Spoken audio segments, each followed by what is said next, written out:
Mr. Imran Khan, Prime Minister of Islamic Republic of Pakistan.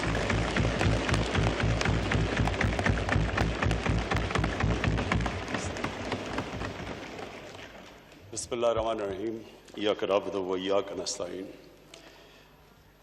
जनाब speaker, सबसे पहले तो मैं अभी जो लोकस्ट के ऊपर बात हुई है, मैं सिर्फ एक ब्रीफ सा कमेंट करता हूँ कि इसमें 31 जनवरी से हमने इसको एक इमरजेंसी डिक्लेयर किया हुआ है और तब से हमने पूरी एनडीएमए को पूरी इख्तियारात दिए हुए हैं कि कोई भी आप एक्सपेंस करना चाहते हैं लोकस के कंट्रोल के ऊपर, गवर्नमेंट उसमें कोई कोताही नहीं करेगी, क्योंकि ये पोटेंशली, जिस तरह अभी बात हुई कि पोटेंशली ये इतना ख़तरनाक हो सकता है पाकिस्तान के लिए, जिसमें कई तो हम कदम उठा सकते हैं उसकी तरफ, उसको कम करने के लिए, और वो हम पूरी तरह कर रहे हैं। और अनफॉर्चुनेटली बीच में कोरोना आ गया और कोरोना की वजह से जो सप्लाईज आने थे इंग्लैंड से वो रुक गए। तो वो तो हम इंशाल्लाह पूरा जोर लगाएंगे, लेकिन मैं ये भी कह दूं आपको कि कई चीज़ें हमारे हाथ में नहीं हैं। इस वक्त ये हॉर्न ऑफ अफ्रीका के अंदर से ये जो उधर से लोकस्ट का ये बड़ा अनयूजुअल 25 साल में एक दफ़ा इस तरह का फिनोमेना होता है, तो वो उधर से जो आ रहा है वो एक हमें ख़तरा ये कि हिंदुस्तान से भी और ईरान से भी जो स्वॉर्म आएगा, हम अपना तो कंट्रोल कर लेंगे लेकिन उसका भी किसी को अंदाज़ा नहीं है। तो हम अल्लाह से दुआ करते हैं कि वो हमारे मुल्क पे अपने करम करे और रहम करे, क्योंकि ये एक्चुअली एक बहुत बड़ी थ्रेट है और इस पे इंशाल्लाह एक पूरी कौम मिल के इसका मुकाबला करेगी। अब स्पीकर साहब, मैं जो सब्जेक्ट से शुरू करना चाहता हूँ, मैं 5 पॉइंट्स पे बात करना चाहता हूँ। 5वीं तो कंक्लूजन है, 4 पॉइंट्स पे बात करना चाहता हूँ। जो पहली चीज़ है वो कोरोना का इशू है। स्पीकर साहब, ये जब पाकिस्तान में 26 केसेस हुए तो तब हमने एक्शन लिया। अभी कोई अमवात नहीं हुई थी कोरोना से। 26 केसेस के ऊपर हमने लॉकडाउन किया पाकिस्तान को। और ये मैं आपको कह दूं कि वो जो लॉकडाउन किया वो, क्योंकि एक दुनिया में फिनोमेना था, यूरोप में देख रहे थे, Wuhan province, Wuhan city China के अंदर, उसके अंदर हमने देखा, तो सूबों ने खुद रिएक्ट करना शुरू किया। जब वो बाहर से देखते थे तो सारे सूबों ने अपनी कदम उठाने शुरू कर दिए। तो एक कोई सेंट्रलाइज्ड प्लानिंग उस वक्त नहीं थी। मेरा पहले दिन से और मेरी टीम का, मेरा पहले दिन से एक खदशा था कि ये एक ऐसा फिनोमेना है कि अगर हम वेस्टर्न यूरोप को कॉपी करें या वुहान को करें या बाद में जो अमेरिका में हो रहा था उसको करें, तो इसका पाकिस्तान और जो हमारा हिंदुस्तान का बरे सगीर है, हमारे सिचुएशन बहुत मुख्तलिफ था।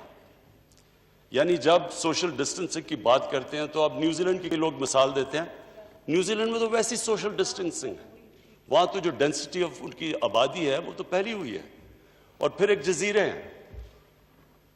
पाकिस्तान के अंदर हाई डेंसिटी पॉपुलेशन, कच्ची आबादियाँ, गरीब बस्तियाँ, जिधर 8-8, 9-9 लोग कमरों में, छाबड़ी वाले, डेली वेजर्स, ये एक बहुत बड़ा तबका था। जब ये हुआ तो मैंने पहले दिन इसके ऊपर बात की कि हमारे पास तो एक ड्यूल प्रॉब्लम है। हम बिल्कुल मुख्तलिफ हैं बाकी मुल्कों से। हमारी तरफ एक, हमने लोगों को कोरोना से बचाना है और दूसरी तरफ भूख से बचाना है, जो कि गुर्बत की वजह से लोगों ने मरना है, उससे बचाना है। शुरू में तनकीद भी हमें बड़ी बर्दाश्त की कि लोगों ने कहा और सख्त लॉकडाउन करना चाहिए था। बड़ी मेरे ऊपर बड़ा प्रेशर था, मेरे अपने लोगों से प्रेशर था, मेरी अपनी कैबिनेट के अंदर लोग समझते थे कि हम वो लॉकडाउन नहीं कर रहे जो होना चाहिए था, जो कि हिंदुस्तान ने कर दिया। जिस तरह का लॉकडाउन नरेंद्र मोदी की हुकूमत ने हमारे बाद किया। और जब अब हमारे पास एक डेटा सामने आ चुका है, क्योंकि नई नई चीजें थी, दुनिया भी एक्सपीरियंस से सीख रही थी। दुनिया देख रही थी, हर मुल्क अपने अपने एक्सपेरिमेंट कर रहा था। इंग्लैंड ने पहले उन्होंने कहा कि हर्ड इम्यूनिटी की तरफ जाएंगे, उन्होंने लॉकडाउन नहीं किया। जब केसेस बढ़े उन्होंने पूरा लॉकडाउन किया। ब्राजील ने उन्होंने लॉकडाउन नहीं किया, उसके प्रेसिडेंट ने, तो आज वह 50,000 लोग मर चुके हैं, उससे भी ज्यादा। तो हर मुल्क अपने अपने, किसी को अंदाजा नहीं था। मैं आज एक सिर्फ इस कमेंट के ऊपर आज बात करना चाहता हूं कि बार बार ये कहा जा रहा है कि कंफ्यूजन थी। स्पीकर साहब, अगर किसी मुल्क की गवर्नमेंट में कंफ्यूजन नहीं थी, वो हमारी गवर्नमेंट थी पहले दिन से। मैं आज अपने ऑपोजिशन मेंबर्स को कहता हूं, 13 मार्च को हमने लॉकडाउन किया। 13 मार्च से लेके आज तक मेरी एक स्टेटमेंट बता दें जिसमें तजाद हो। जो मैं 13 मार्च से कह रहा था, आपको टाइम मिलेगा प्लीज, मैं अभी आपको कहता हूं, मैं आपको चैलेंज करता हूं। मैंने कॉन्स्टेंटली 2 चीजों पे बात की कि कोरोना अगर आप कर सकते हैं, अगर आपकी सिंगापुर की आबादी है, अगर आपके पास $50,000 पर कैपिटा इनकम है, अगर आपकी नेचुरल सोशल डिस्टेंसिंग है, तो सबसे बेहतरीन चीज उसको रोकने की है कि बिल्कुल कर्फ्यू लगा दो। मैंने तो ये पहले दिन से कहा, लेकिन मैंने ये भी कहा कि जो हमारा मुल्क की कंडीशंस हैं, हमें ये सोचना पड़ेगा कि अगर हम ये करने जा रहे हैं तो वो गरीब तबके के ऊपर क्या इंपैक्ट पड़ेगा। ये कंसिस्टेंट मेरी स्टेटमेंट्स रही हैं। मैं आप कोई उठा के देख, अब तो बड़ा आसान है, सोशल मीडिया पे सारी तकरीरें आपके सामने हैं, कभी कंफ्यूजन नहीं आई। और मैं आज अपनी जो टीम, जो NCOC में हमने टीम बनाई, जिसमें मुख्तलिफ डॉक्टर्स भी थे, हमारे डेटा गैदर करने के भी लोग थे, असद उमर वो लीड कर रहे थे। मैं आज खास इनको खराज तहसीन पेश करता हूं, क्योंकि ये इन्होंने जिस तरह का वो इदारा था, उस इदारे के अंदर हर रोज डेटा कलेक्शन होती थी, दुनिया की ट्रेंड्स देखी जाती थी, डॉक्टर्स का एक्सपर्ट ओपिनियन आता था और वो डॉक्टर्स कंसल्ट करते थे बाकी सूबों के डॉक्टर्स को, बाकी सूबों के साथ कोऑर्डिनेशन कायम की। पहले कोई भी डेटा ही नहीं था, हमें यही नहीं पता था कि हमारे पास कितने वेंटिलेटर्स हैं पाकिस्तान में हॉस्पिटल में, कोई किसी को नहीं पता था।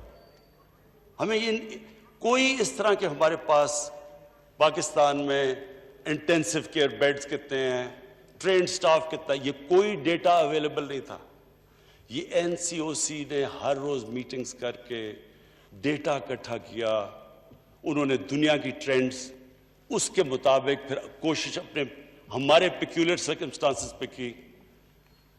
स्पीकर साहब, उसकी वजह से मैं तो उनकी दाद देता हूं कि उसकी वजह से हमारी जो डिसीजन मेकिंग थी, हमारे फैसले थे, वो बिल्कुल उनके अंदर तजाद नहीं आया और हम कंसिस्टेंटली आगे बढ़े। अब वो देखे, 2 तरफ से तनकीद, एक तनकीद तो एक तरफ से हुई कि आपने पूरी तरह लॉकडाउन लगा देना है।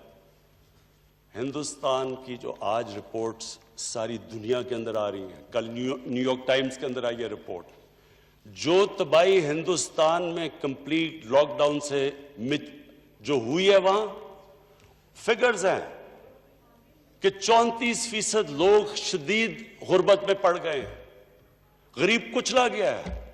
लॉकडाउन लगाया, सोचा ही नहीं कि गरीब आदमी किधर जाएगा।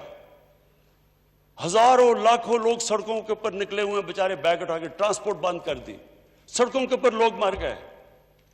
ये जो स्टडी आई है जो अब हिंदुस्तान की, कि उस लॉकडाउन जिस तरह का हमें कहा जा रहा था लगाओ, अब सबके सामने है कि उस लॉकडाउन का किस तरह का इंपैक्ट पड़ा, एक इंसानों के ऊपर गुर्बत पे, और दूसरा आज हिंदुस्तान की रेट देखें, आज वहां का जो कोरोना वायरस का जो स्प्रेड है वो पाकिस्तान से कम है, हमारे से ज्यादा तेजी से स्प्रेड कर रहा है। वहां भी मुश्किल है अस्पतालों में, मुंबई के अंदर, दिल्ली के अंदर लोग बाहर खड़े हुए हैं, अस्पताल भरे हुए हैं। तो मैं आज स्पीकर साहब फिर से अपनी टीम को खराज तहसीन पेश करता हूं। कभी हमारे में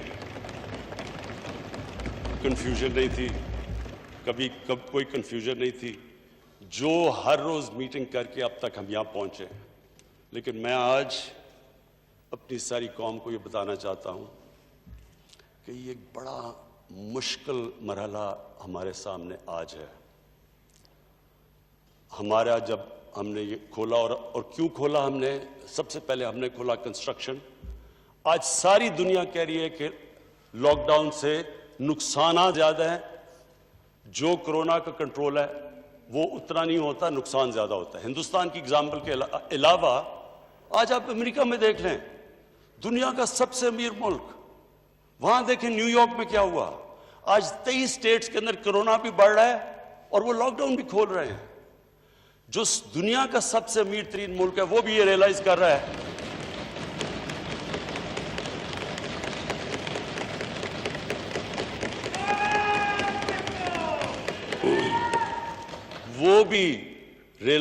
रहा है कि दुनिया की सबसे ताकतवर इकोनॉमी भी जब आप एक इकोनॉमी को बंद करते हैं वो भी बर्दाश्त नहीं कर सकती उसके असरात।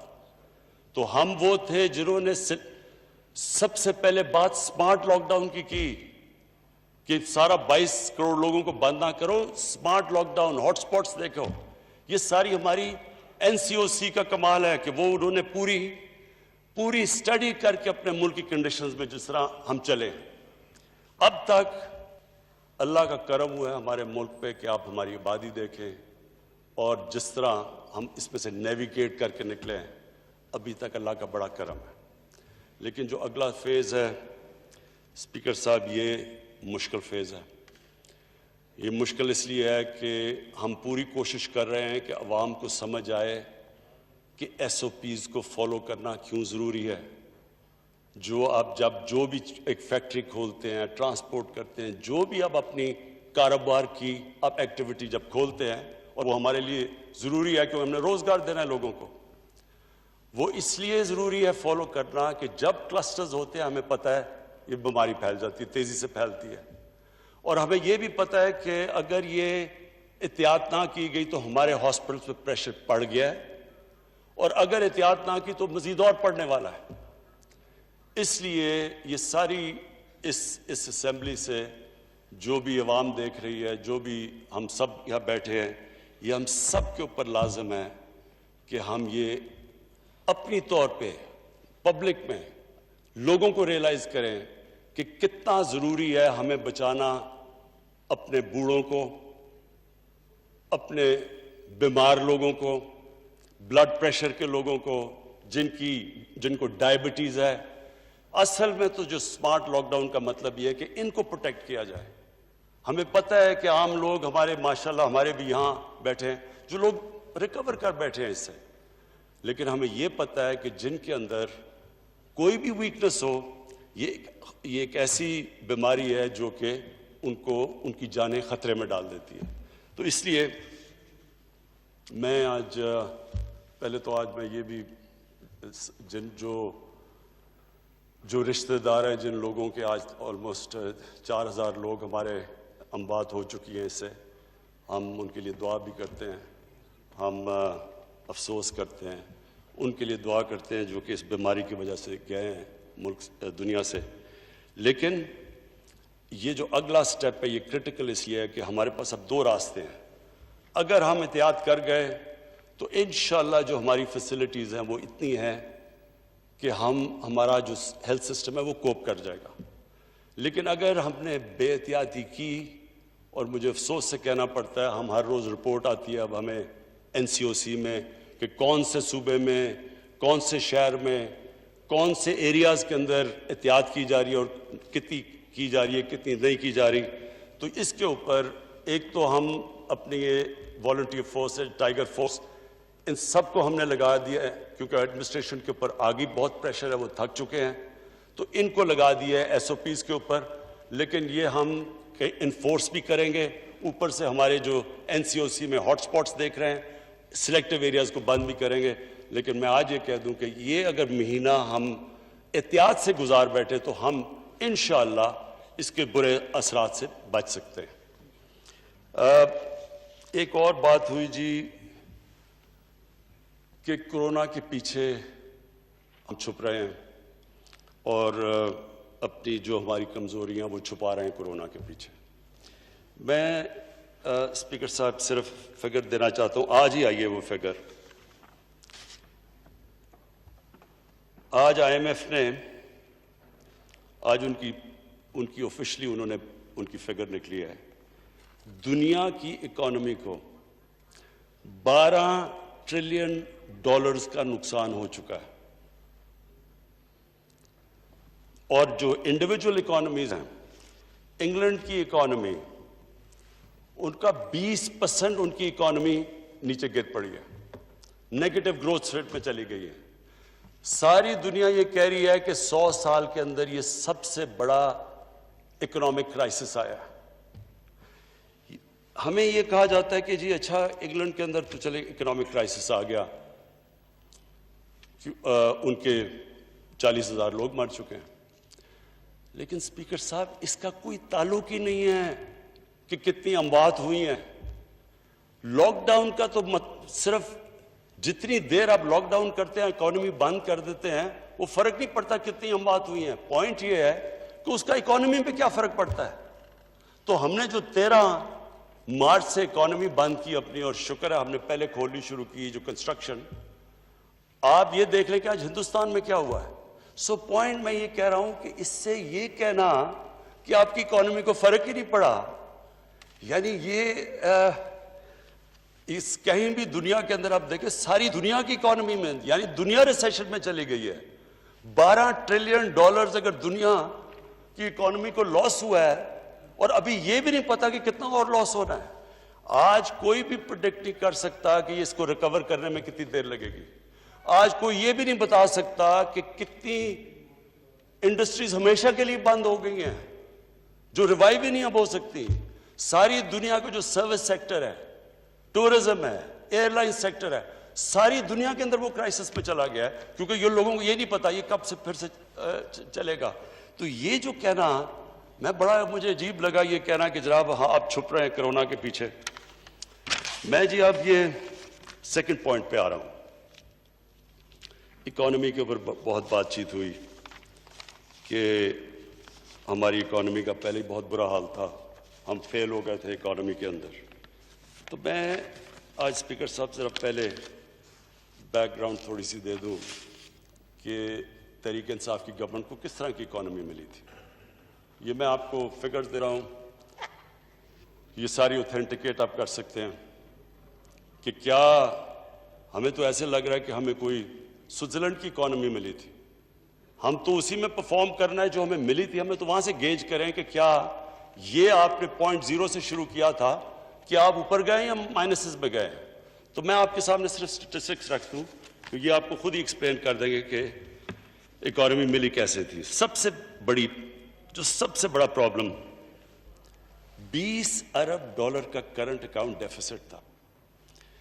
मैं आम लोगों को जो देख रहे होंगे, मैं समझाना चाहता हूं, कोई शायद करंट अकाउंट डेफिसिट को सही तरह ना समझ सके।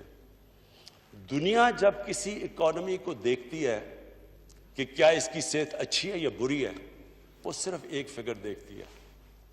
सबसे पहली जो फिगर देखती है वो देखती है कि क्या एक मुल्क के अंदर डॉलर ज्यादा आ रहे हैं या मुल्क से बाहर डॉलर ज्यादा जा रहे हैं। अगर आपके मुल्क के अंदर ये करंट अकाउंट डेफिसिट हो तो इसका मतलब कि आपकी इकोनॉमी बीमार है। जो हमें इकोनॉमी मिली, ये पाकिस्तान की तारीख का इन डॉलर टर्म्स सबसे बड़ा डेफिसिट था $20 अरब का। उसके बाद, और वो क्यों हुआ, वो हुआ भी क्यों? हमारी जो एक्सपोर्ट्स थी वो $20 अरब के ऊपर तकरीबन स्टैग्नेट कर गई, लेकिन जो इंपोर्ट्स थी वो $60 अरब पे चली गई।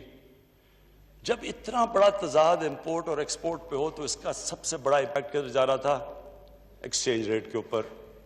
डॉलर कम हो जाते हैं, डॉलर की कीमत ऊपर, रुपए की कीमत नीचे, तो प्रॉब्लम्स तो सारे उधर से शुरू हो जाते हैं।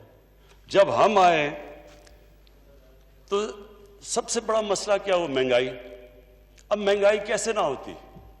महंगाई जब रुपया पहले 104 पे था, जब हमें मिला जब तक हमारी बारी 122 पे हो गया और वो हमारा जाके एंड में रुपया पहले गिरा और फिर स्टेबलाइज कर गया जो हमने कदम उठाए।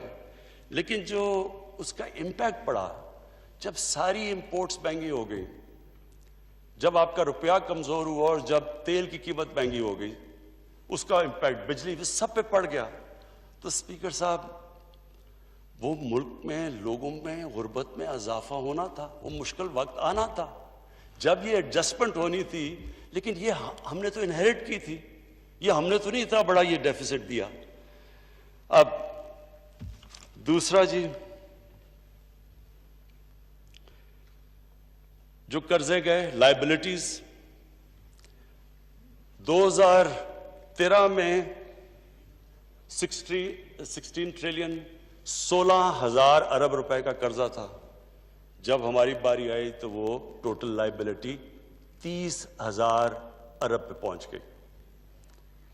पहला साल जो हमने जितनी भी टैक्स कलेक्शन की, वो पहला साल वैसी मुश्किल था, आधा उसका चला गया इनके कर्जों की किस्तें, इनके लिए हुए कर्जों की किस्तें अदा करने में।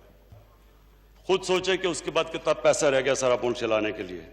जो रिजर्व्स थे इनके 20 अरब डॉलर के रिजर्व्स थे, वो क्रैश करके 10 अरब डॉलर पे आ गए जब हमें गवर्नमेंट मिली। और मैं आपको ये भी बताऊं कि हाल ये था शुरू में कि हमारे पास पैसे नहीं थे, जो लायबिलिटीज थी, जो एक्सटर्नल लायबिलिटीज थी, हमारे पास पैसे नहीं थे। स्पीकर साहब, दुनिया में गए,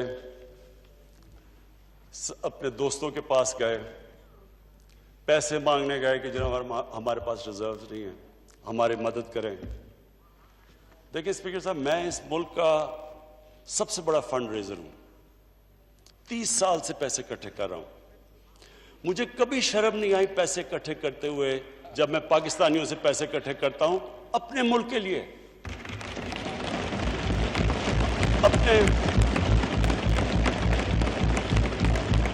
अपने अस्पतालों के लिए, यूनिवर्सिटी जिसमें गरीब बच्चे पढ़ सकते हैं, मुझे कोई शर्म नहीं आती। सैलाब के लिए, जलजले के लिए, तो अपने लोगों से पैसे इकट्ठे कर रहा हूं, शौकत खानम के लिए। लेकिन स्पीकर साहब, जो मुझे शर्म आई जब हम दूसरे लोगों से जाके अपने मुल्क के लिए पैसे मांगे। मेरे साथ लोग, मेरे साथ टीम थी, शाहजी मेरे साथ थे, असद मेरे साथ था। देखिए, आप जो मर्जी कर लें, आपका जितना मर्जी वो खैर ख्वाह हो, दोस्त भी हो, लेकिन जब आप हाथ फैलाते हैं ना किसी के सामने, उसकी आंखों में एक लुक आती है।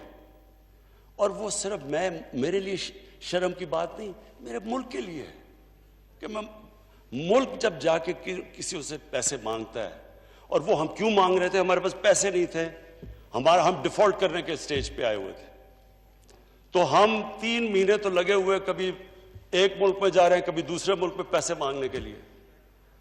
और स्पीकर साहब, ये हमारी वजह से नहीं था, ये हमारे मुल्क की बदकिस्मती कि हमारे जो इस मुल्क में लीडरशिप थी। अब मैं आपको जरा मिसाल देता हूं कि एक तरफ तो ये हमारा हाल था कि पैसे मांग रहे थे, जरा मैं आपको सिर्फ बताना चाहता हूं कि क्या ये जो एक जो मुल्क का प्राइम मिनिस्टर होता है, वो मुल्क के बाप की तरह होता है, कौम उसके बच्चे होते हैं।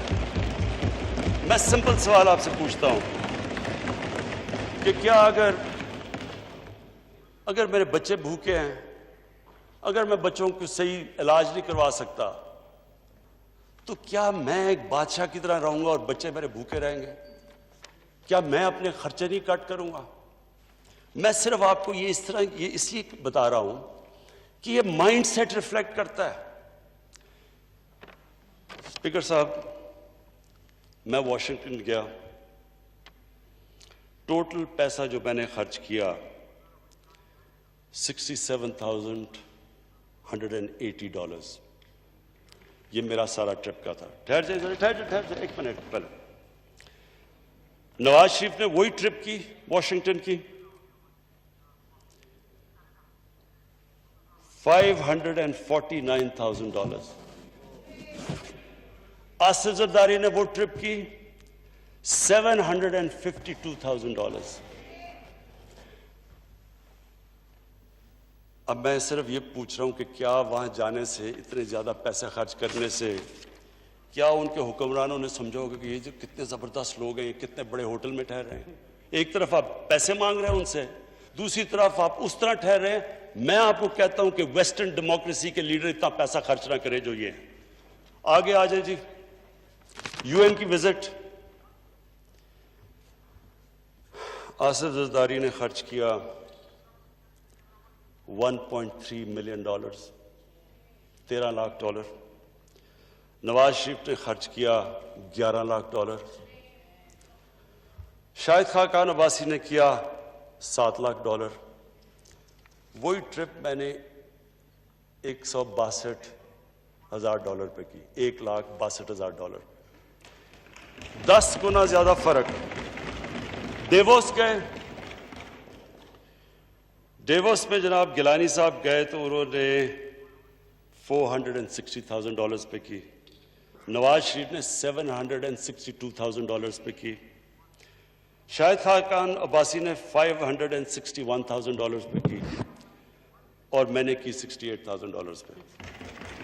मैं सिर्फ, स्पीकर साहब, आपके लिए सिर्फ ये इसलिए कह रहा हूं, मैं सिर्फ आपके लिए कह रहा हूं, मैं आज ये सिर्फ पूछना चाहता हूं कि क्या जब आप एक मकरूज मुल्क, जो मैं आपको बता रहा हूं, कर्जे ले रहे हैं, और मैं आप फिर से कहता हूं, जब शर्म आती है, क्यों मुझे अपने लिए तो लहदा, जो मेरी कौम, वो क्या समझते होंगे हमारी कौम को।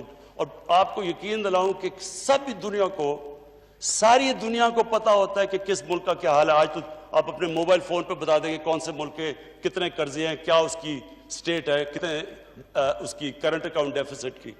तो एक तरफ हम कर्जे लेते जा रहे थे, हमारी 10 सालों में लायबिलिटीज गई 6,000 अरब से 30,000 अरब पे।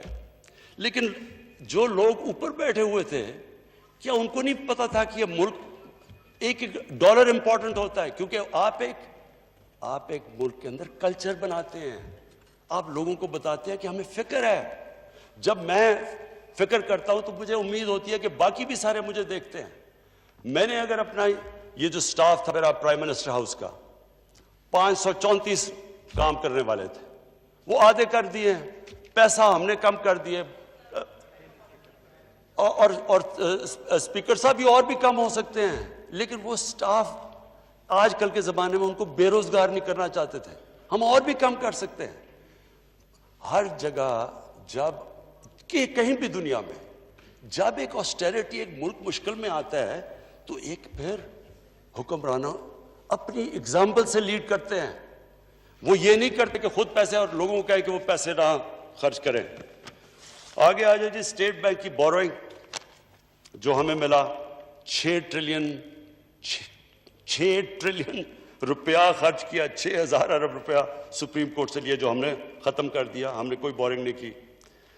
फिर जी जो 70% जो कर्जे थे, 70% वो शॉर्ट टर्म थे, हमने आके उल्टा कर दिया। हमारे आज 76% कर्जे लॉन्ग टर्म हो गए, हमने वो चेंज कर दिया डेट का, क्योंकि शॉर्ट टर्म ज्यादा महंगे होते हैं। मैं सिर्फ ये याद करा रहा हूं कि ये सिचुएशन था क्या। सर्कुलर डेट, इन्होंने 2013 में सारी सर्कुलर डेट 480 या जितनी भी थी, इन्होंने वापस कर दी। उसके बाद जब हमें मिली गवर्नमेंट, 1.2 ट्रिलियन रुपीस की सर्कुलर डेट पहुंच गई, 1200 अरब। कॉन्ट्रैक्ट्स, अब हम फंस कैसे गए? सारे कॉन्ट्रैक्ट्स पहले के साइन हुए हैं। हमारे दौर में तो, मुझे करेक्ट कर दे अगर उमर यूब यहां बैठा है, कि हमारे दौर में तो एक विंड पावर के कॉन्ट्रैक्ट हैं जो कि 4 या 5 सेंट पे हुए हैं, बाकी तो सारे पुराने कॉन्ट्रैक्ट्स थे। तो एक तो उधर फंस गए। बिजली महंगी प्रोड्यूस हो रही है, बेच रहे हैं सस्ते, बीच में सर्कुलर डेट आ गई। उसके बाद गैस के 15 साल का कॉन्ट्रैक्ट हमने एलएनजी का कर लिया, वो हमने तो नहीं किया। अब वो गैस उससे आधी कीमत की बिक रही है, उससे भी कम, लेकिन हम 15 साल का हमने तो नहीं किया। तो ये लायबिलिटीज के साथ, तो मैं ये सिर्फ पहले बताना चाहता हूं कि इस बोझ के साथ पाकिस्तान मिला था जो मुझे ये बताया जा रहा था कि जनाब ये तो सारा कुछ किया, ये जवाब हमारे से मांगे जा रहे, जवाब तो उनको देने चाहिए जो इस स्टेट पे पाकिस्तान छोड़ के गए थे। अब हमने क्या किया? हमारा करंट अकाउंट डेफिसिट, जो मैं फिर से सबको कहता हूं कि एक चीज होती है जब दुनिया आपको तरफ देखती है तो वो देखती है कि क्या आपका करंट अकाउंट सरप्लस पे, डेफिसिट पे। 20 अरब डॉलर से आज 3 अरब डॉलर पे हमारी करंट अकाउंट डेफिसिट आया। प्राइमरी डेफिसिट का मतलब यह कि आपने अपने खर्चे और अपनी आमदनी को बैलेंस, नुकसान में है, फायदे में है। प्राइमरी माइनस कर्जे, यानी जो आपने कर्जों की किस्तें अदा करनी है, जो कर्जे पिछलों ने लिए हुए थे। इस बारी हमारा प्राइमरी डेफिसिट सरप्लस पे तो नहीं आया लेकिन लेवल हो गया, हमारा प्राइमरी डेफिसिट खत्म हो गया। और मैं समझता हूं ये इसलिए कि हमने सारी अपनी ऑस्टेरिटी कैंपेन की, हमने अपने खर्चे कम किए। मैं अपनी हमारी गवर्नमेंट के, हमारी फेडरल गवर्नमेंट के खर्चे कम किए। हमने पाकिस्तान आर्मी को कहा, पहली दफा पाकिस्तान की फौज ने, ये दूसरी दफा है कि उन्होंने रियल टर्म से अपने खर्चे कम किए, जबकि हिंदुस्तान अपने खर्चे बढ़ा रहा है। इसलिए कि सारे मुल्क ने फैसला किया कि हमारे पास पैसे नहीं है।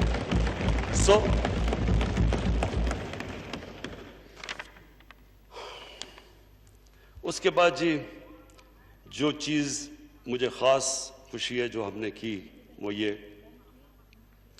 कि हमने जो गरीबों के लिए, जो आम लोगों के लिए जो हमारा एहसास प्रोग्राम, जो पाकिस्तान की तारीख का सबसे बड़ा प्रोग्राम है, आम लोगों को गुर्बत से निकालने का, पॉवर्टी एलिविएशन का, उसको इस बुरे वक्त में जब कोविड के जो आखिरी ये जो क्वार्टर था हमारी क्रैश कर गई, जिस तरह सारी दुनिया में रेवेन्यूज क्रैश के जब हमारे कर गए, तो उसके हमने 208 अरब, बल्कि कम नहीं किया, एहसास प्रोग्राम का हमने उसकी ज्यादा बढ़ा दिया। टैक्स पे आ जाए जी, पिछले 3 साल में सबसे ज्यादा टैक्स इकट्ठा हुआ 17% पे।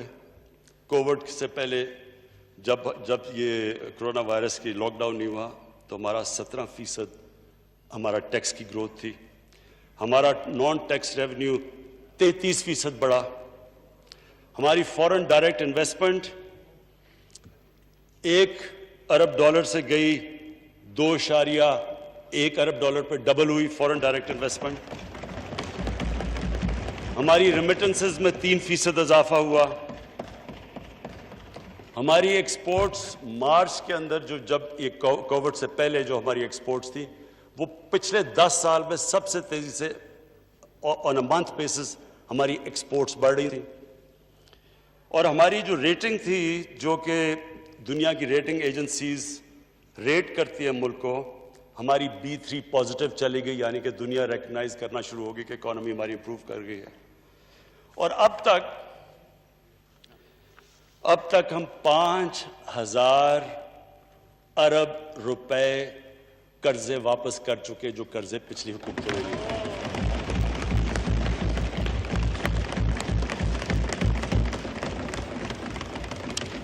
अब जी मैं आपको वे फॉरवर्ड बताता हूं कि ये जो आजकल हालात हैं, मुश्किल हालात हैं, सब जानते हैं, इनकी सारी दुनिया को प्रॉब्लम है, हमें अकेले को नहीं है। तो ये जो अब हालात हैं, इसके अंदर अब हम क्या प्रपोज कर रहे हैं? मैं अभी भी ये कहता हूं कि इसकी पूरी तरह इम्पैक्ट सारी दुनिया के अंदर फील हो रहा है, क्योंकि जो सबसे ज्यादा इम्पैक्ट पड़ा है वो सर्विस इंडस्ट्री पे पड़ा है, होटल्स पे, रेस्टोरेंट्स पे, टूरिज्म पे। हमारे इलाके हैं कई, और मुझे ख़ास तौर पे अफसोस होता है हमारे जो पहाड़ी इलाके हैं वहाँ सिर्फ वो डिपेंड करते हैं, नॉर्दर्न एरियाज़ हैं हमारे, वो डिपेंड करते हैं कि 4-5 गर्मियों के महीने में जो वो अपनी आमदनी इकट्ठी करते हैं।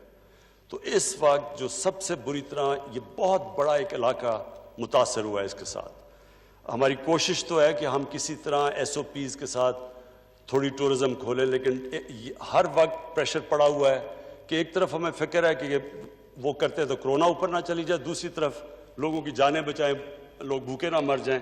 तो ये सबसे, तो अभी हम कोई प्रेडिक्ट नहीं कर सकते कि इसका इतना कितना फॉल आउट आएगा। तो हम इसके लिए वैसे मैं कहना चाहता हूं कि पूरी तरह हम तैयार बैठे हैं।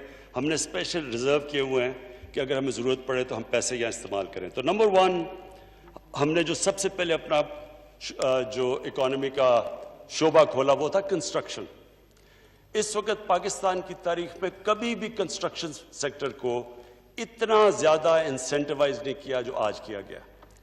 30 अरब रुपया तो हमने सिर्फ रखा हुआ है कंस्ट्रक्शन इंडस्ट्री के लिए आसानियां पैदा करने के लिए उनको, ताकि सस्ते कर्जे मिल जाएं, ताकि वो हमारे जो एक ड्रीम है कि हम इस मुल्क में अफोर्डेबल हाउसेस यानी उन लोगों के लिए घर बनाएं जो बेचारे घर अफोर्ड नहीं कर सकते, उसके लिए 30 अरब रुपया रखा हुआ है ताकि उनको सब्सिडाइज रेट के ऊपर मिले इंटरेस्ट, ताकि वो अगर जो आसान किस्तों में वापस कर सके, वो लोग जो कभी खरीद नहीं सकते घर उनको मौका मिल जाए। तो ये जो कंस्ट्रक्शन है सबसे ज्यादा कभी भी कंस्ट्रक्शन इंडस्ट्री को इस तरह के इंसेंटिव्स नहीं दिए गए।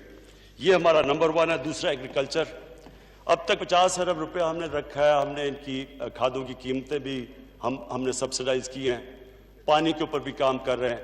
लेकिन ये एग्रीकल्चर जो सेक्टर है, इस गवर्नमेंट ने फैसला किया है, अभी फ़खर अमाम ने आपसे पता नहीं कितनी इसके ऊपर तफसील में बात की है, हमारी अब सारी कॉन्सेंट्रेशन ये है कि कंस्ट्रक्शन और एग्रीकल्चर को हम आज प्रायोरिटाइज करें और इसके ऊपर पूरा जोर लगाएं।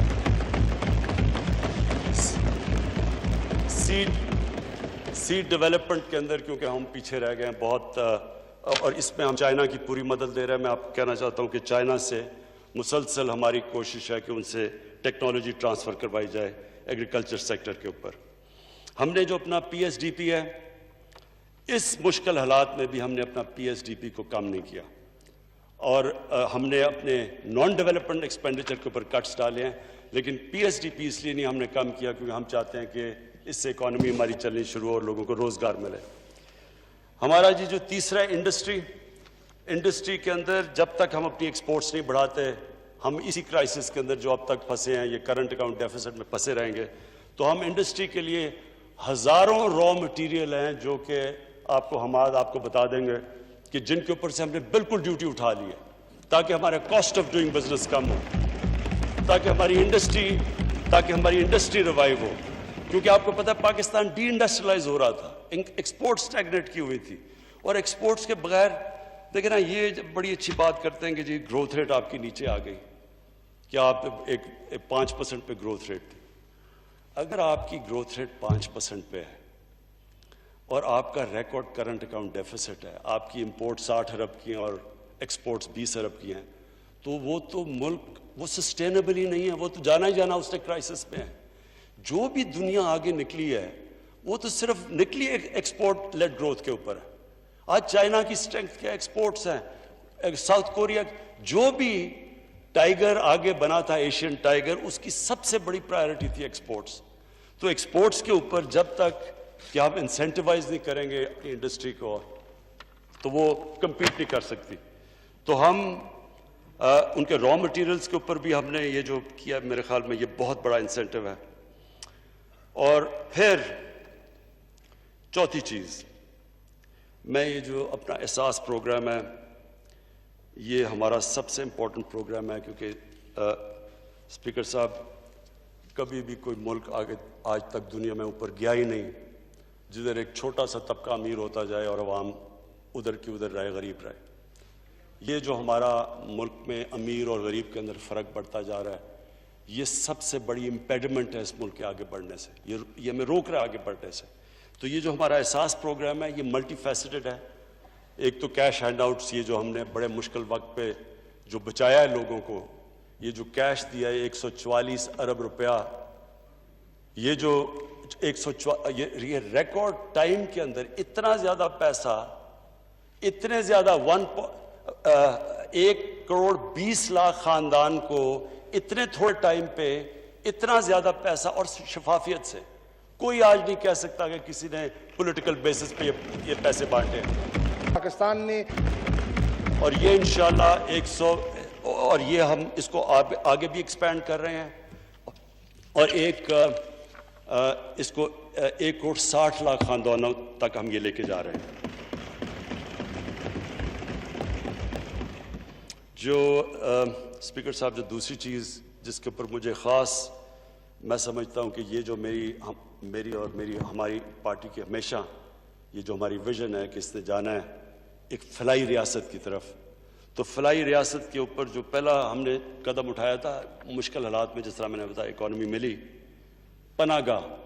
अब तक हम 200 पनाहगाह बना चुके हैं और हमारा प्रोग्राम है कि ये हर जिधर भी लेबर सेंटर्स है, जिधर भी मजदूर जाता है, जिधर भी डेली वेजर आता है, उसके लिए हम ये पनाहगाह बनाते जाएं ताकि उसके पैसे बचे। वो एक पनाहगाह में ठहरता है तो उसको खाना मिलता है, वहाँ उसको कोई रेंट नहीं करना पड़ता, सड़क पे नहीं सोता, वो नहाता है वहाँ। तो ये हम पनाहगाह, हमारा पूरा प्लान है कि ये सारे पाकिस्तान में एक्सपैंड करना है और ये वो विजन है एक फलाई रियासत की तरफ, जिसका मुझे ख़ास तौर पे ये पनाहगाह के अंदर जब मैं अपनी पार्टी के लोगों को भी कहता हूँ कि जाके देखें मजदूरों से बात करें, पता तो चलवाएं कि आपको पता चले कि आम आदमी कई दफ़ा किन मुश्किलात का सामना करना पड़ता है। और उससे ज़्यादा जी जो मैं समझता हूँ कि जो हमारा इंसाफ कार्ड है, 1 करोड़ ख़ानदानों को इंसाफ कार्ड हम पहुँचा रहे हैं। केपी के अंदर केपी की गवर्नमेंट ने फैसला किया कि वो सारा निचले तबके को एहसास कार्ड और सारा जो फाटा का इलाका है उन सबको एहसास कार्ड, जिसमें 7 लाख, पहले 7,20,000 था तो वो 10 लाख पे है। 10 लाख का मतलब ये कि जी एक गरीब खानदान जो सबसे ज्यादा तकलीफ में एक घर होता है जब किसी को बीमारी हो जाए, और अब ये कोविड की वजह से जो हम कहानियां सुनते हैं बहुत मुश्किल में गुजरते हैं, तो वो जो एक गरीब घराने के अंदर जब उनका बजट पहले से कम होता है, पहले से वो मुश्किल से अब पैसे कमा रहे होते हैं अपने बच्चों को पालने के लिए, खाना देने के लिए, एक बीमारी होती है वो सारा खानदान चला जाता है गुर्बत के नीचे, क्योंकि वो सब कुछ बेच देते हैं। ये सबसे बड़ी प्रोटेक्शन है कि गरीब घराने के पास पैसे हों, वो जाके अपना इलाज करवा सके, और ये इंशाल्लाह हम सारा कवरेज सारे पाकिस्तान में करेंगे। फिर जी मुझे बड़ा इस चीज़ पे फ़ख्र है कि हमारी पूरी कोशिश हुई है कि एक पाकिस्तान में जो हमारी डेवलपमेंट हो, वो कई इलाके पीछे रह गए हैं, डेवलपमेंट थोड़े से इलाकों में चली जाती है और हमारा फाटा पीछे रह गया, हमारे बलूचिस्तान के इलाके पीछे रह गए। तो मैं आज ये जो मुझे इस बजट के अंदर सबसे ज़्यादा खुशी ये है कि इसके बावजूद कि हमारे पास पैसे कम इकट्ठे हुए, फाटा को इंशाल्लाह हम पूरी एलोकेशन दे रहे हैं और हम बलूचिस्तान को रिकॉर्ड मिल रहा है पीएसडीपी के अंदर, कभी इतना पैसा नहीं मिला। मैं आज इधर से ये ज़रूर कहूँगा स्पीकर साहब के मैं रिक्वेस्ट करूँगा, 4 सूबों ने अपनी ज़बान दी थी कि जब फाटा मर्जर होगा तो वो अपने एनएफसी वार्ड से 3% देंगे फाटा को, क्योंकि वो फाटा के अंदर जो तबाही हुई वॉर ऑन टेरर की वजह से, तो उनके बड़े बुरे हालात थे, तो उनकी रीडेवलपमेंट के अंदर उन्होंने पैसे देने। मैं आज रिक्वेस्ट करूँगा सारे सूबों को कि आपने ज़बान दी हुई है ये पूरी करें, क्योंकि उस इलाके में ख़ास ज़रूरत है और ख़तरा है जो मैं अब बात करूँगा अगले मेरा जो सब्जेक्ट है वो ये कि इस वक्त हिंदुस्तान पूरी कोशिश कर रहा है पाकिस्तान के अंदर डिस्टेबलाइजेशन की। आज हिंदुस्तान को सबसे ज़्यादा ये जो एक एक्सट्रीमिस्ट, एक वो गवर्नमेंट जो कि एक इंतहा पसंद गवर्नमेंट, जो बिल्कुल इस वक्त उनका सिर्फ गोल ये है कि किसी तरह पाकिस्तान को सबक सिखाया जाए और पाकिस्तान को गिराया जाए। ओपनली उनके थिंक टैंक्स के अंदर ओपन टीवी के ऊपर वो बात करते हैं, तो उधर से वो जो हमें ख़तरा है और जो उन्होंने किया भी ऑपरेशंस वो करते हैं हमारी सॉफ्ट वैली या उधर से फाटा से। इसलिए बहुत ज़रूरी है कि हम इसकी डेवलपमेंट करें, और मैं सूबों से फिर आपसे रिक्वेस्ट करूँगा कि ये आपने प्लेज किया हुआ था, ये हमारी गवर्नमेंट आने से पहले, तो आपका जब ज़बान दी थी इसके ऊपर पूरी तरह अमल किया जाए। मैं जी वे फॉरवर्ड की जो मेरी, और सिर्फ मैं ख़त्म करता हूँ इस चीज़ के ऊपर, एजुकेशन के ऊपर। मैं आज अपने एजुकेशन मिनिस्टर शफकत महमूद को खराज तहसीन पेश करता हूं।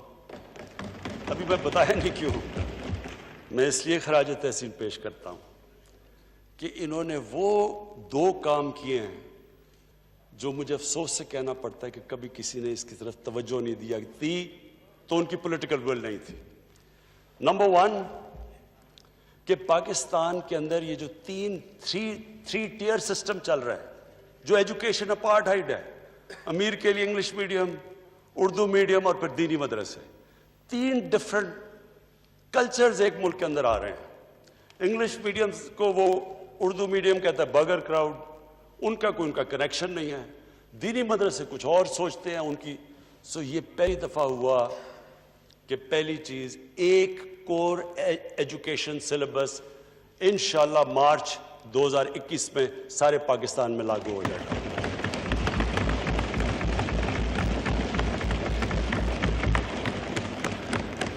इसमें इन्होंने बड़ी कंसल्टेशंस की हैं, बड़ी मुश्किल प्राइवेट स्कूल सबको बिठा के, मेरे ख्याल में एक ये बहुत बड़ी अचीवमेंट है।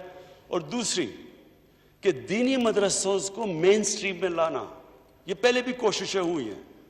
तकरीबन 25 लाख बच्चे पढ़ते हैं दीनी मदरसों में। आज तक किसी ने नहीं सोचा कि वो क्यों नहीं मेन स्ट्रीम में आ सकते, वो क्यों नहीं डॉक्टर्स इंजीनियर्स बन सकते।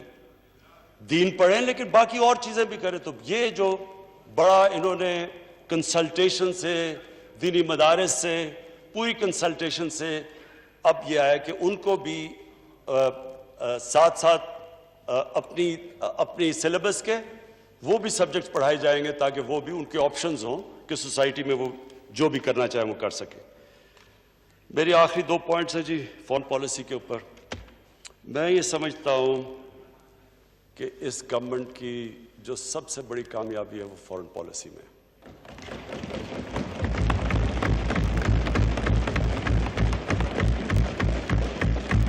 स्पीकर साहब, पहले तो मैं अमेरिका के साथ अपनी ताल्लुकात के ऊपर बात कर दूं।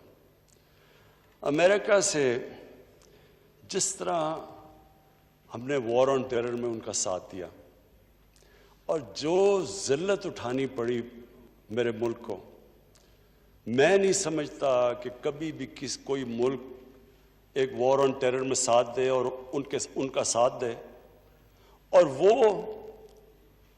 बुरा भला भी हमें कहें, कामयाब अफगानिस्तान में ना हो तो वो भी पाकिस्तान जिम्मेदार है। ओपनली मुझे कभी नहीं भूलता एक हमारे पाकिस्तानियों के लिए बड़े 2 शर्मिंदा वाक़यात जिसमें हम सब बड़े शर्मिंदा हुए।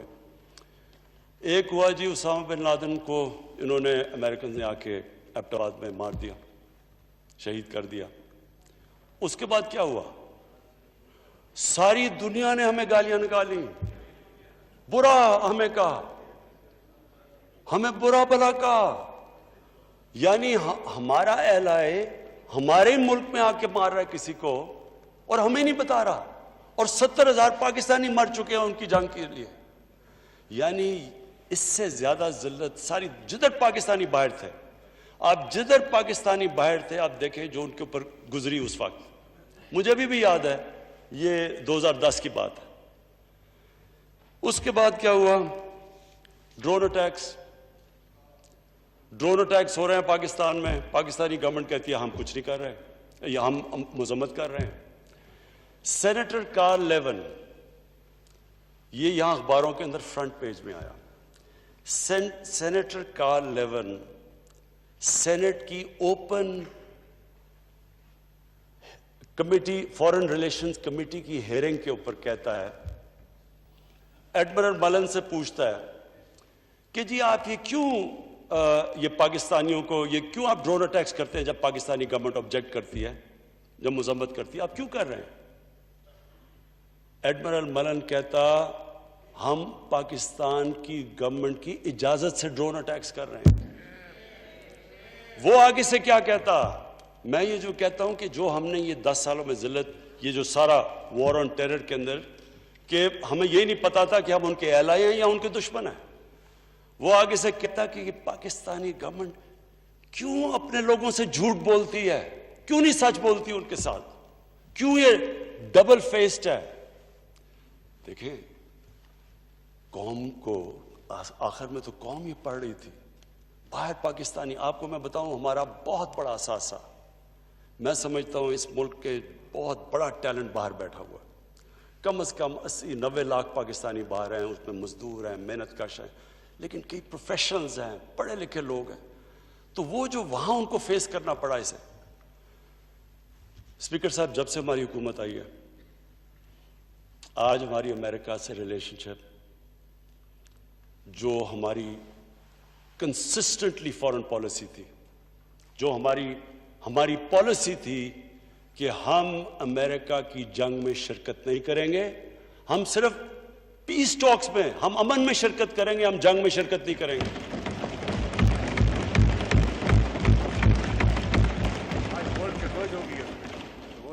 आज ये था कि उनका जो सबसे हार्ड लाइन, सेनेटर लिंडजी ग्रैम, वो पाकिस्तान आता है और पाकिस्तान आके स्टेटमेंट देता है कि जो तहरीक इंसाफ और इमरान खान कह रहा था, there is no military solution, there is only political solution, endorse करता है। आज हमारी उनसे रिलेशनशिप, कोई उसके अंदर कोई आज नहीं हमें कहता कोई दोगलापन है, कोई हम डिसीव कर रहे हैं, हम कोई किसी की जंग नहीं लड़ रहे। एक रिलेशनशिप ट्रस्ट के ऊपर है। मैं ये नहीं कह रहा कि हमारा कोई इसकी वजह से कोई पाकिस्तान को हमें कहना कि जी हमें उनसे कोई एड ले या कुछ ले, तो मुझे ये भी शर्म आती है, सारा वक्त हम ये एक्सपेक्ट करते हैं, लेकिन हमारी रिलेशनशिप अब हमें वो कोई जलील नहीं कर रहा। वहां हमें जब भी वो मैं जो डोनाल्ड ट्रंप मिला है, इज्जत दी है उसने कोई हमें कोई कहा नहीं कि जी मेरे लिए बल्कि रिक्वेस्ट करता है कि हमारी मदद करो अफगानिस्तान में अमन लाने के लिए। और स्पीकर साहब, मैं बड़ा आज अपनी हुकूमत को, अपनी फॉरेन पॉलिसी को, अपने फॉरेन मिनिस्टर को, इन सबको फिर खराज तहसीन पेश करता हूं कि आज सब एक्नॉलेज करते हैं कि पाकिस्तान का बहुत बड़ा हाथ है जो अफगानिस्तान में पीस टॉक्स की तरफ जा रहा है, और दुआ करते हैं अल्लाह से कि अफगानिस्तान में अमन हो, ताकि हम पाकिस्तान का और अफगानिस्तान का बहुत फ़ायदा है अमन में, क्योंकि हमारे साथ सारा सेंट्रल एशिया खुल जाता है ट्रेड के लिए, और फ्यूचर तो ट्रेड की है।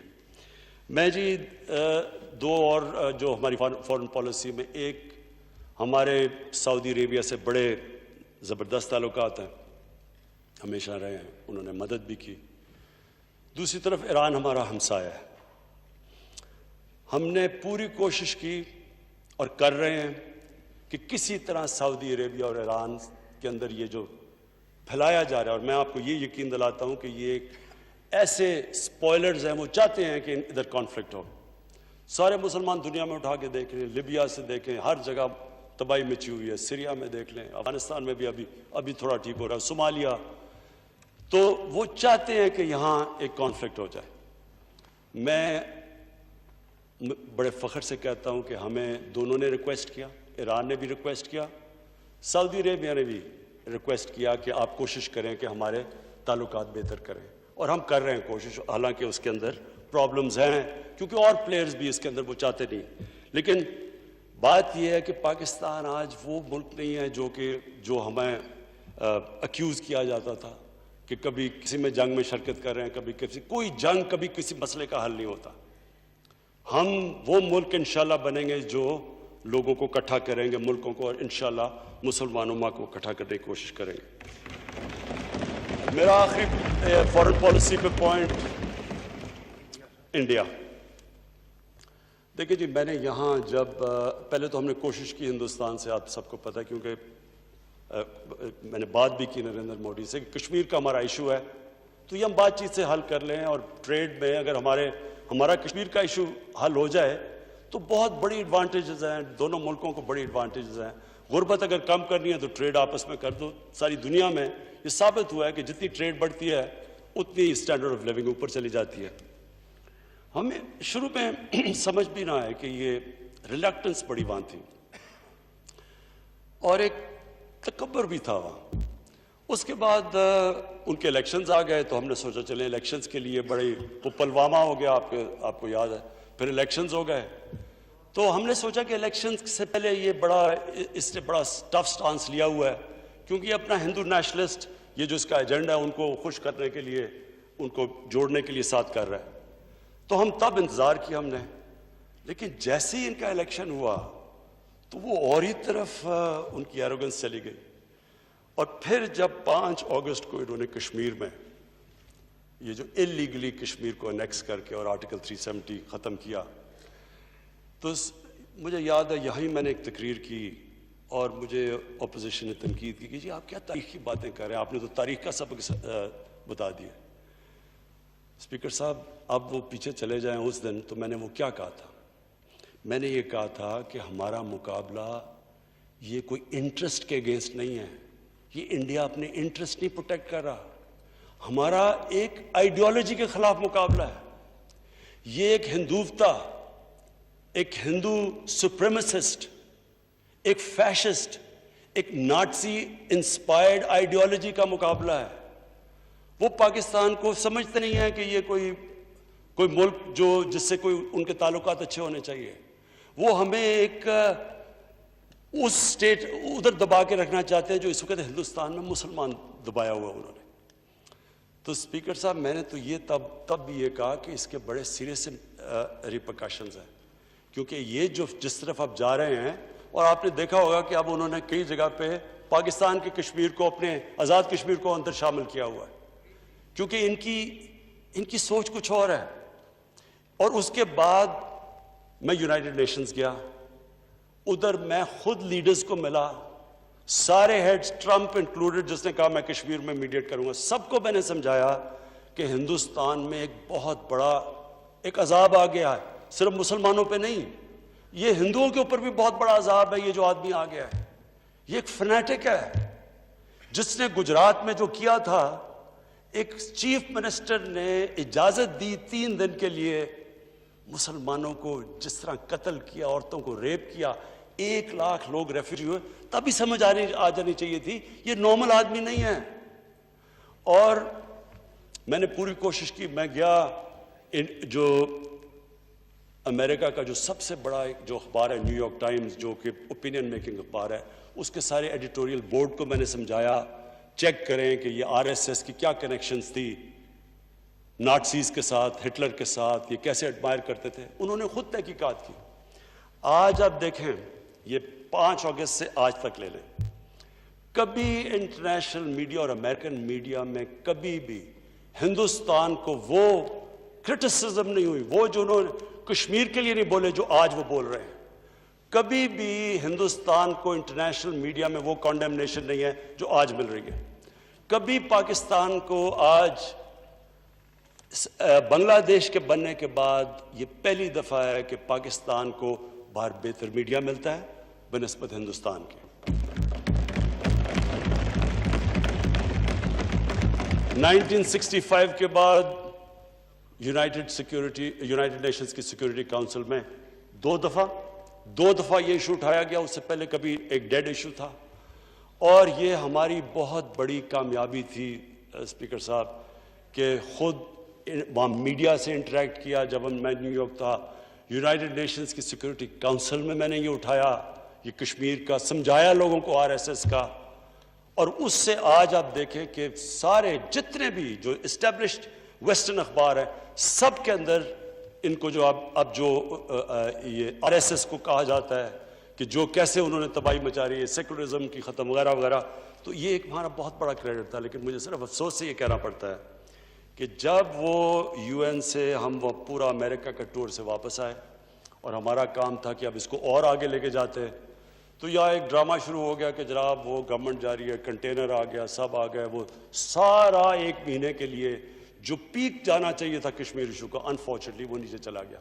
लेकिन मैं आपको ये कहना चाहता हूँ कि ये कश्मीर इशू आज दुनिया के अंदर उधर पहुँच गया है। ख़ास तौर पर नरेंद्र मोदी ने फिर वो हरकतें की, वो जो उसने 2 लेजिस्लेशन पास की ख़ास तौर पर मुसलमानों को करने के लिए। और फिर जब ट्रंप आया तो ट्रंप के दौरान जो प्रोग्राम हुआ, जो उन्होंने मुसलमानों का कत्लेआम किया, तो ये दुनिया में अब इशू बन चुका है। अब हमारा काम है, हम इस पूरा प्लान कर रहे हैं कि इस इशू को हम आगे लेके जाएं। कश्मीर इशू एक ऐसा है जी कि मेरी जो अपनी समझ है, हो सकता है मैं गलत हूं, मेरे ख्याल में ये पॉइंट ऑफ नो रिटर्न पे पहुंच गया। हिंदुस्तान जो 8 लाख फौज वहाँ रख के उनको दबाने की कोशिश कर रहा है, ये अनसस्टेनेबल है। और उसने किया क्या है कि कश्मीरियों को बिल्कुल एलिनेट कर दिया है। अब कोई भी लीडरशिप जो प्रो इंडिया होगी वो कश्मीर में चल ही नहीं सकती। बंदूक के जोर पे वो कितना चले जाएंगे, 80 लाख लोगों को इस तरह दबा के, ये अनसस्टेनेबल है। और मेरे ख्याल में कि ये इंशाल्लाह ये कोविड के बाद ये जब ये ख़त्म होती है तो ये अब रुक नहीं सकती मूवमेंट। मैं आखिर अपनी कंक्लूड करता हूँ तकरीर। स्पीकर साहब, कोई भी कौम एक विजन के बगैर नहीं चलती। वो सेइंग है कि nations without a vision die. इस मुल्क की एक विजन है, ये किसी विजन के लिए मुल्क बना था। ये आप फाउंडिंग फादर्स की सबकी स्टेटमेंट्स पढ़ लें तो वो सारों ने एक इस्लामी फलाई रियासत, और जब इस्लामी फलाई रियासत की बात करते हैं तो वो हमेशा 1500 साल की तारीख में मुसलमान मदीना की रियासत की तरफ देखता है। मेरी और मेरी पार्टी की वो है विजन कि हमने पाकिस्तान को मदीना की रियासत के असूलों पे खड़ा करना है। अब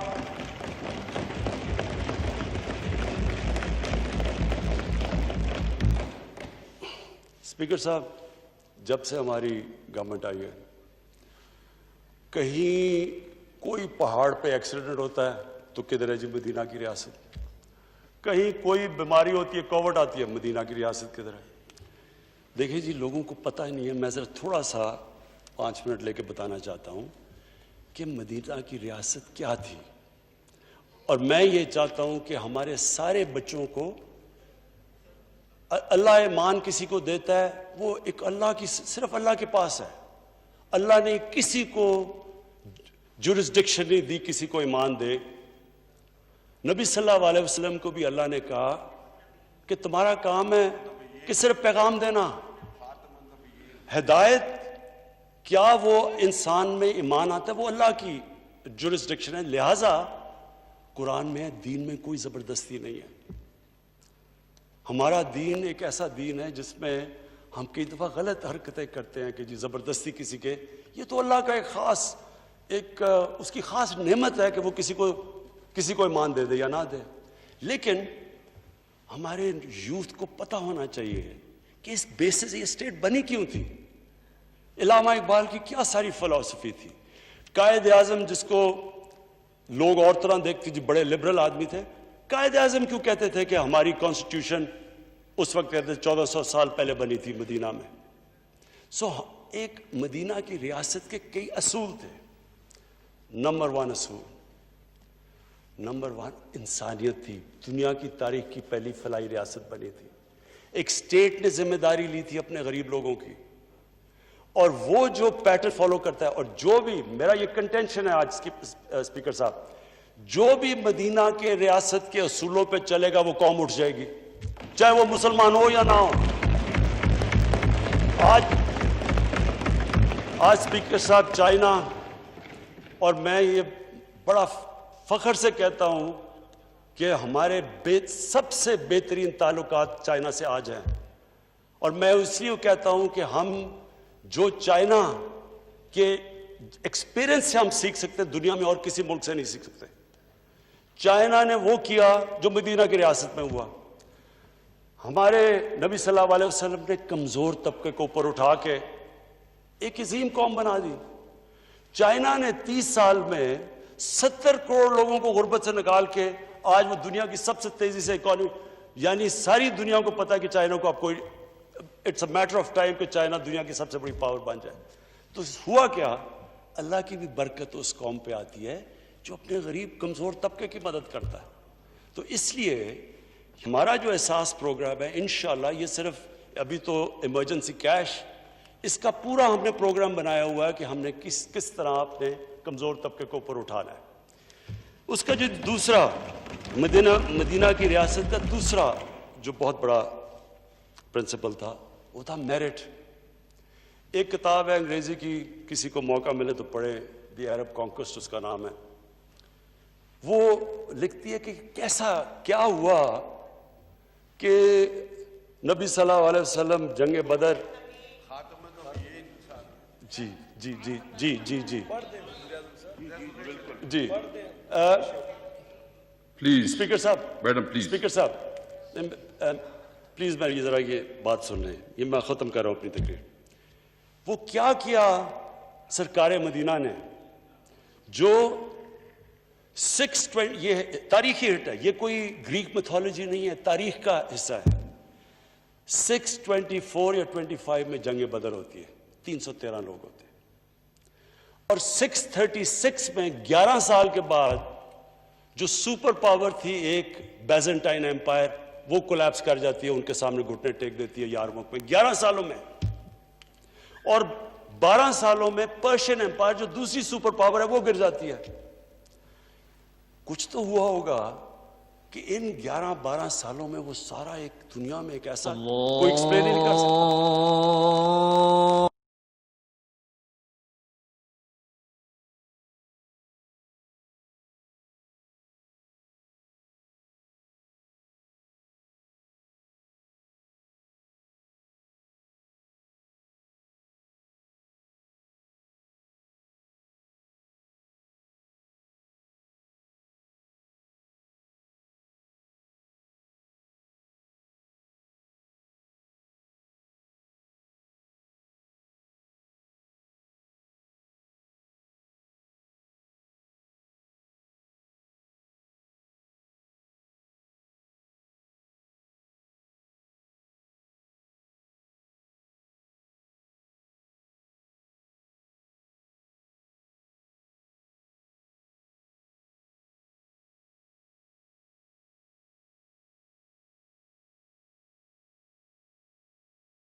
जी जी, मैं सिर्फ ये कंक्लूड कर रहा हूं कि वो एक फिनोमेना था। हमारे सारे यूथ को हमारी यूनिवर्सिटीज़ में हमारे बच्चों को पढ़ाना चाहिए। लोगों को पता ही नहीं है वो क्या ट्रांसफॉर्मेशन हुई कि एक कौम जिसको कोई पूछता नहीं था, 2 एम्पायर से वो कौम दुनिया की इमामत करना शुरू कर दिया। 30 साल के बाद, यानी मदीना की जो हिजरत हुई 623 में, उसके 30 साल के बाद वो दुनिया की सबसे अजीम पावर बन गई। तो क्या हुआ? तो कुरान में हमें अल्लाह कहता है कि उनकी जिंदगी से सीखो, उनकी सुन्नत पे चलो। तो मदीना की रियासत उनकी सुन्नत थी। उन्होंने क्यों, हमें अल्लाह ने जो कुरान में सारी चीजें हमारी बेहतरी के लिए, तो इस कौम की बेहतरी के लिए भी वो, जिस तरह इलामा इकबाल कहते हैं कि मुसलमान उठता ही तब है जब वो उन प्रिंसिपल्स पे चला जाता है। तो स्पीकर साहब, वो जो हुआ, वो जो वहां हुआ, वहां सबसे बड़ी चीज थी ये जो किताब मेरिट। हुआ क्या?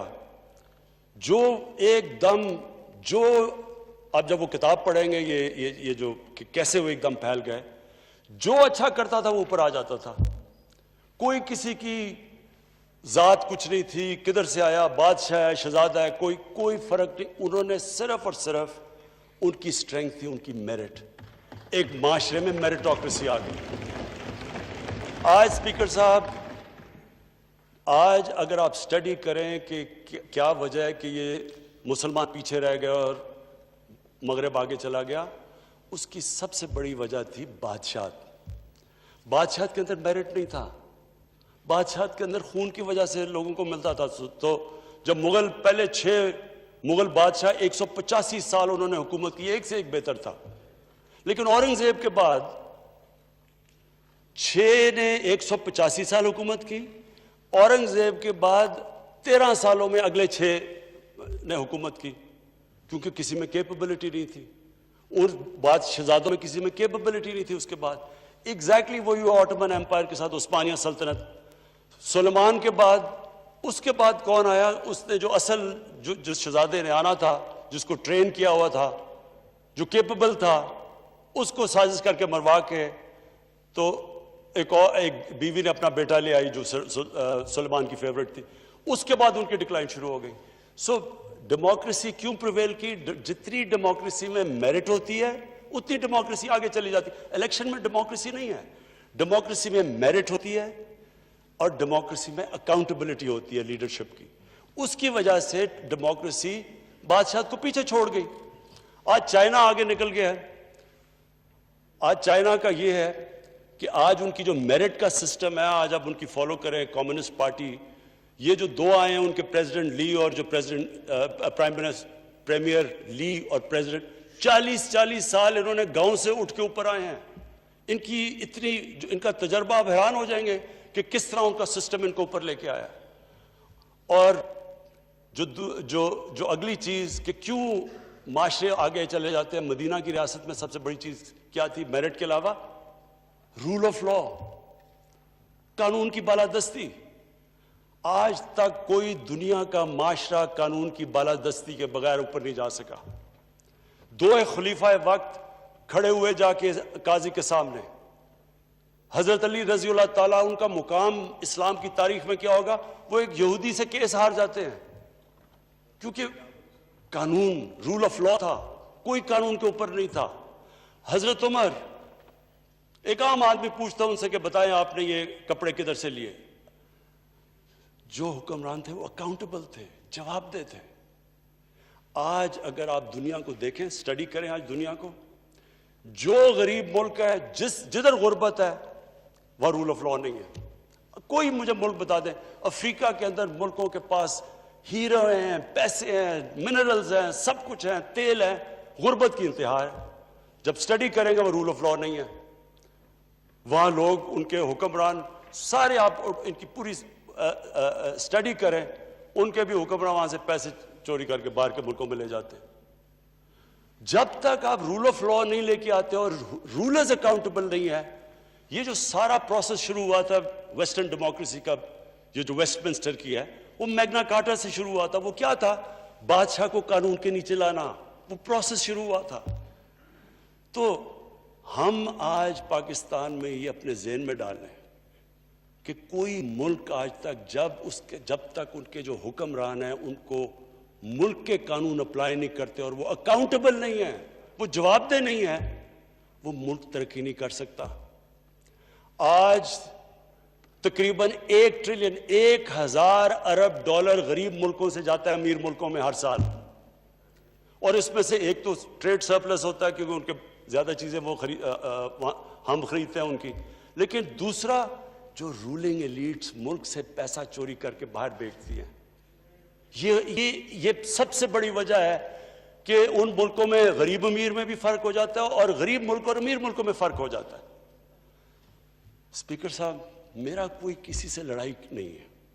मैं पहले दिन से जब यहां आया हूं, तकरीर नहीं करने दी मुझे, जब मैं बात करता हूं शोर मचता है, गलत बातें करती है, मेरी किसी से कोई लड़ाई है? मुझे इन सबको जो भी ये समझता है कि ये मैं किसी से लड़ाई की वजह से या कोई मैं अपने दुश्मनियां किसी से हैं, मेरी कोई किसी से दुश्मनी नहीं है। मैं आज आपके सामने कह रहा हूं कि अगर पाकिस्तान के अंदर हमारे मुल्क में अगर सही माने में अकाउंटेबिलिटी प्रोसेस ना चला, हम किसी सूरत इतना पैसा नहीं इकट्ठा कर सकते अपने बच्चों को तालीम देने के लिए, सेहत उनके इलाज करने के लिए, अस्पताल ठीक करने के लिए। हम आगे बढ़ ही नहीं सकते। और ना हम क्या, कोई मुल्क नहीं बढ़ा। अब स्विट्जरलैंड के पास क्या है, न्यूजीलैंड के पास क्या है? उनके पास तो कुछ भी नहीं है। पाकिस्तान के पास जो मिनरल वेल्थ पे हम बैठे हुए हैं, हमारे पास जो रिजर्व्स हैं, आपको पता है पाकिस्तान नंबर 5 पे मुल्क में है जिसमें 3-4 मेन जेमस्टोन्स होते हैं। 3 उसमें से 5th बिगेस्ट रिजर्व्स हैं 3 जेमस्टोन्स के पाकिस्तान में।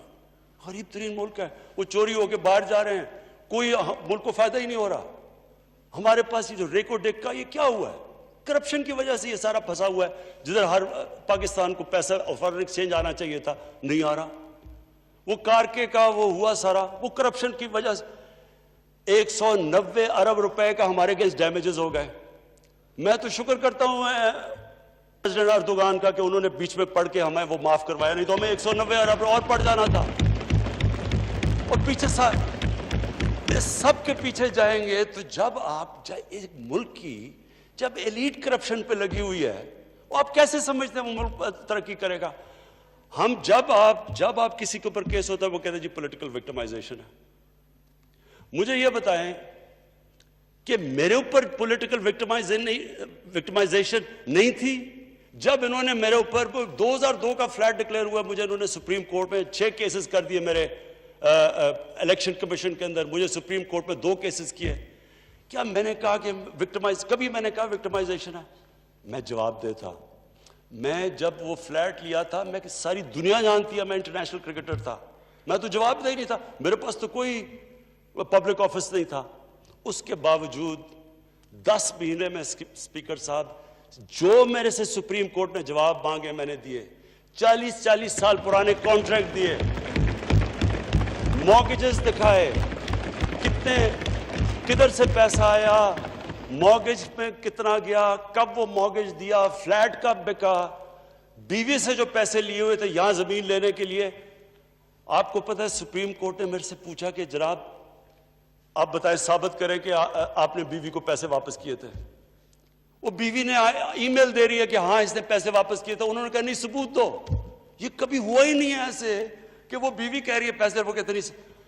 बैंक स्टेटमेंट्स निकाल के दी 15 साल पुरानी जो मेरा ट्रांजैक्शन बीवी के साथ था, मनी ट्रेल दी, सारा जो पैसा वहां से हलाल की कमाई का बाहर से पाकिस्तान लेके आया उसकी मनी ट्रेल दी।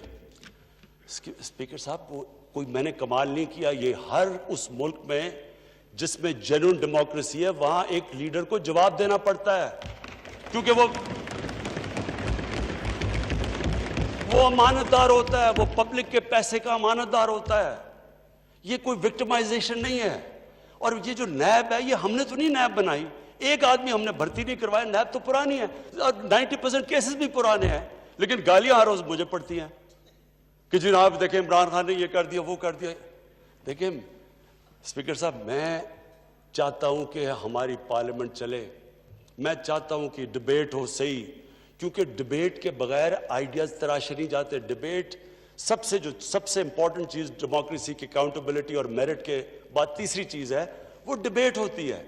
डिबेट से क्या होता है? अब देखिए इंग्लैंड के अंदर ब्रेक्सिट, कोई भी नहीं समझ रहा था कि इतने आधा मुल्क डिवाइड हो गया, एक कहता रहना एक कहता नहीं रहना, लेकिन उन्होंने किस तरह डिबेट के बाद एक मुल्क इकट्ठा हो गया।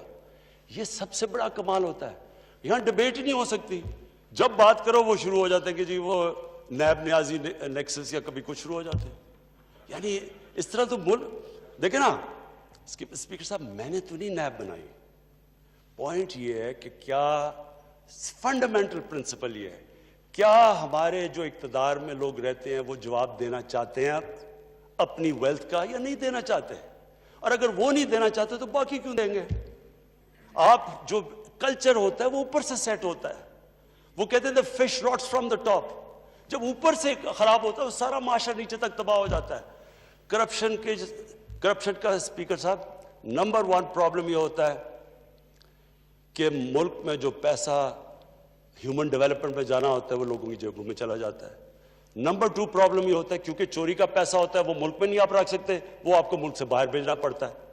वो सेकेंडली वो, और जब आप पैसा बाहर भेजते हैं एस्टिमेट लगाया जाता है 10 अरब डॉलर पाकिस्तान से मनी लॉन्डर होता है हर साल। ये स्टेट डिपार्टमेंट का अमेरिका का एस्टिमेट है। तो ये जब 10 अरब डॉलर बाहर जाता है तो हमें जाके IMF से 6 अरब का कर्जा लेना पड़ता है। जब आपका मुल्क का पैसा बाहर जाता है, वो पैसा मुल्क में खर्च हो तो यहाँ हम रोजगार दे सकते हैं, वो बाहर चला जाता है। उसके बाद रुपए पे ज्यादा प्रेशर पड़ जाता है। उसके बाद जब आप करप्शन करते हैं, आपको इदारे तोड़ने पड़ते हैं। आपको अब ये क्या हुआ, शुगर, अब मैं सिर्फ लास्ट खत्म करता हूं, शुगर, इस शुगर क्या हुआ, शुगर इंक्वायरी में क्या चीजें सामने आई। ये शुगर इंक्वायरी पाकिस्तान में लैंडमार्क इंक्वायरी हुई है। चीनी की कीमत बढ़ गई। चीनी की जब कीमत बढ़ी, हमें लोगों ने कहा कि जनाब आप सब जिम्मेदार हैं। हमने इंक्वायरी कर दी। इंक्वायरी के अंदर सरसरी रिपोर्ट आई। हमने जब सरसरी रिपोर्ट आई तो उससे इंक्लूसिव, उस रिपोर्ट क्या आई पता, सबसे पहले ये जरा कमाल की चीज सुने कि जब हमने पता चलवाया कि जनाब ये चीनी की कीमत कौन डिटरमिन करता है, क्योंकि ये कीमत जो बढ़ी है, वो कहते जी शुगर मिल एसोसिएशन फैसला करती है चीनी की कीमत क्या होनी चाहिए। जिन्होंने जो फायदा उठा रहे हैं वही फैसला कर रहे हैं। जब हमने फोरेंसिक उसकी ऑडिट की, स्पीकर साहब, उसमें जो चीजें निकली, इसी एक केस को ले ले तो आप सोच लें कि पाकिस्तान से हो क्या रहा है। सबसे पहले क्या चीज निकली, 29 अरब रुपए की 4 सालों में सब्सिडी ली उन्होंने, और टोटल टैक्स सारी शुगर मिल्स ने 9 अरब रुपए का दिया। सारी शुगर मिल्स ने मिलकर 9 बिलियन रुपीस का टैक्स दिया। सेकंड चीज क्या सामने आई कि जो बेचारे किसान थे उनसे किस तरह उनको प्रेशराइज करके फ्रंट मैन कटौती करते हैं। उनकी प्राइस सेट होती थी 180 कितनी, उनको मिलती थी 140 बीच में। अपने ही शुगर मिल्स के टाउट जाके वो पैसा वहां बच जाता था। फिर पता चला कि जो शुगर स्टॉक्स पड़े हुए होते थे वो सिर्फ 60 to 70% डिक्लेयर होते थे, बाकी 30% ऑफ बुक्स जाते थे। बिलियन यानी अरबों रुपए का वहां फायदा हो जाता था, सेल्स टैक्स बच जाता था। फिर पता चला कि जनाब जो चीनी एक्सपोर्ट की जाती है रिबेट तो ले लेते थे। ये जरा सुने, पता चला कि वो चीनी 70% अफगानिस्तान जा रही है। जब देखा तो वो अफगानिस्तान उसमें से थोड़ी सी, बाकी चीनी वापस आ जाती थी। रिबेट भी ले लेते थे, सेल्स टैक्स भी बचा लेते थे। और ऊपर से जब मैंने वो चाइनीज प्राइम मिनिस्टर से मिला और हम अपनी एक्सपोर्ट बढ़ाने की, हमारे क्राइसिस हुआ था फॉरेन रिजर्व, हमारे पास फॉरेन एक्सचेंज रिजर्व्स का, तो जब मैंने चाइनीज प्राइम मिनिस्टर को कहा कि जी हम उसने कहा सरप्लस क्या, मैंने कहा जी शुगर मिल्स ने हमें सबने कहा कि जनाब अगर आप चीनी नहीं उठाएंगे तो किसानों के, हम किसानों से नहीं लेंगे तो किसान सड़कों पे आ जाएंगे, तो आपको रिबेट देनी पड़ेगी। प्रेशर में हम नई गवर्नमेंट आई थी, हमने रिबेट दे दी। तो अब जब वह बेचने, जब मैंने उससे कहा कि जी हमारे पास चीनी का सरप्लस है, तो ये शाहजियाँ बैठे हुए थे साथ मेरे, मुझे कहता चीनी तो हम आपकी ले रहे हैं, आपकी चीनी की क्वालिटी भी बुरी है और आपकी चीनी हमारे से है भी ज्यादा महंगी। तो स्पीकर साहब, ये है एलीट कैप्चर इस मुल्क का, ये है अलमिया। और ये मैं आज आपको बता रहा हूं, ये जैसी जैसी हम खोलते जाएंगे आगे, ये आप देखेंगे कि ये सारा मुल्क में ऐसे हो रहा है। जो लोग ऊपर बैठे हुए हैं वो ना टैक्स देते हैं, अवाम को भी महंगी चीजें देते हैं, मोनोपलीज हैं। सारे जितने स्टेट के इदारे थे, जितने रेगुलेटर्स थे, SCCP, competition commission of Pakistan, FBR, सब मिले हुए थे। इन्होंने 2 बुक्स रखी हुई थी। एक बुक के अंदर वो जो ऑफिशियल है, दूसरी बुक के अंदर बकायदा रखा हुआ है कि केन कमिश्नर को कितने तनख्वाह जा रही है, वो FBR वाले को कितने पैसे जा रहे हैं। बकायदा किताबों में लिखा हुआ है कि सारों को रिश्वत दे रहे थे। तो मैं सिर्फ ये कंक्लूड करता हूँ स्पीकर साहब, मैं अपनी ऑपोजिशन से बड़े रिस्पेक्ट से कहना चाहता हूँ, मेरी कोई किसी से दुश्मनी नहीं है, ना मैं कोई बदला लेना चाहता हूँ। मैं सिर्फ ये बिलीव करता हूँ कि हमारा मुल्क, अल्लाह ने इसको इतनी नेमतें दी हैं, अल्लाह ने इससे क्या क्या चीज़ें नहीं हमें दी, लेकिन जब तक इस मुल्क के अंदर रूल ऑफ लॉ मीन्स कि everyone is equal in front of law, जब तक रूल ऑफ लॉ और लीडरशिप की अकाउंटेबिलिटी नहीं होगी, हम भी वही सारे बनाना रिपब्लिक्स की तरह एक समुंदर होगा गरीबों का और थोड़े से अमीर लोग होंगे। शुक्रिया।